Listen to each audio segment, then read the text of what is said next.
พี่น้องผู้ข่ามาส่งกำลังใจให้ครับหมอลำซ่านเล่าบันเทิงศิลป์หัวหน้าบูธจักรพันธ์ลำเพลินอันสิปิดฤดูกาลวันที่30พฤษภาคม2569นี้ที่บ้านน้องโนอำเภอเมืองจังหวัดมหาสารคามพี่น้อง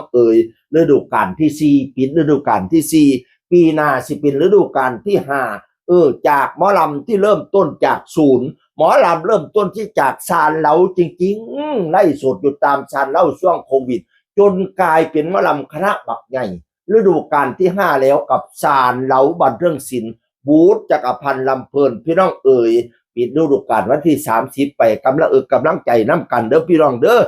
อยู่สารคามอยู่บ้านน้องโนตำบลเมียงอำเภอเมียงอันผู้ใดบ่ไปก็สามารถเบิ่งกลุ่มปิดได้พี่น้องเข้าไป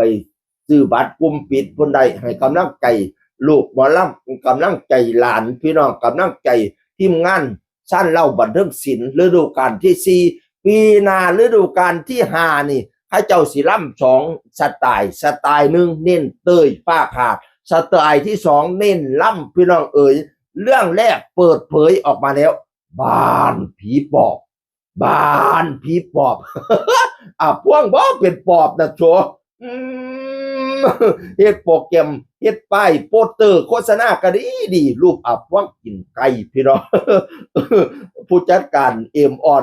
หัวหน้าบูธมีบิกกี้มีหมอนสีมีหลายมีนางเอกพระพุทธรูปสุดยอดพี่น้องถ้าติดตามเบิ่งเด้อวันที่30มื้อนี้นั่นปิดฤดูกาลเนาะเมื่อวานนี่ไปเล่นอยู่จัตุรัสเป็นไม้บุญบังไฟพี่น้องซึ่งเป็นจังหวัดของหัวหน้าบูธนั่นแหละพี่น้องจักดีบ่ดีแม่สมเจ้าคิดว่าดีหรือบ่ดีพอตะเล่นสอดแจ้งปุ๊บท่านได้สอดแจ้งซะบ่บุกำนันผู้ใหญ่บ้านชมรมกำนันผู้ใหญ่บ้านอำเภอจัตุรัสพิมายมาเซ็นสัญญาต่อพี่น้องในวันที่29ปี70หมอลำซานเราจะมาแสดงอีก1รอบที่นี่แหละที่บุญบ้างไฟหน้าที่ว่าการอำเภอจตุรพักษ์พิมานอันจังหวัด101พี่น้องซุ่มเจ้าว่าดีบ่เฮาแสดงแล้วปุ๊บบ่ทันแล้วเที่ยเนี่ยเซ็นสัญญาตอนกลางคืนซ้ำนี่นะแสดงบ่ทันแล้วเที่ยถูกใจเซ็นสัญญาต่อสุดยอดพี่น้องก็สิบ่ให้เพิ่นชื่นชมจังได๋เนาะหมอลำไปตั้งแต่เว้นพุ่นน่ะบ่แม่นว่าไปฮอดค่ำนี้ไปแต่เว้นไปร่วมกับขบวนรถแห่เพราะมันเป็นจังหวัดของหัวหน้าบูธไงอำเภอจตุรพักษ์พิมานนั่นน่ะอยู่ในเขตจังหวัด101จังหวัดเดียวกันกับหัวหน้าบูธก็เลยไปแต่เวียงแต่เว้น